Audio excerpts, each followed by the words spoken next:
Ranjit total income was 7,500. He saved 25% of his total income. So நம்ம first என்ன எழுதுறோம், total income எவ்வளோன்னு எழுதுறோம். total income வந்து 7,500 rupees. இப்போ நமக்கு என்ன கொடுத்துருக்காங்கன்னா எவ்வளோ சேவ் பண்ணியிருக்காங்க. he save how much 25% of 7,500.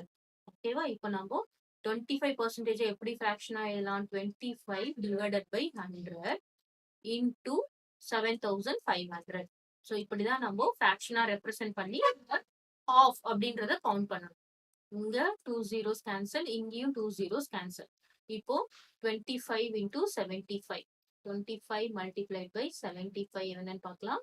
5 5s are 25, remainder 2, 5 2s are 10 plus 2 12, அப்புறம் 7 5s are 35, remainder 3, 7 2s are 14, 14 plus 3 is 17. 5 7 8 1. இப்போ எவ்வளோ amount, 1875 rupees. So Ranjit saved. Ranjit எவ்வளோ சேவ் பண்ணிருக்காங்க, this much amount. இவ்வளோ அவங்க ஏர்ன் பண்றாங்க, இவ்வளோ சம்பாதிக்கிறாங்க, இவ்வளோ சேவ் பண்ணிருக்காங்க. இப்போ சேவ் பண்ண ஒரு பர்சன்டேஜ் என்னன்னு பாத்தீங்கன்னா 25%.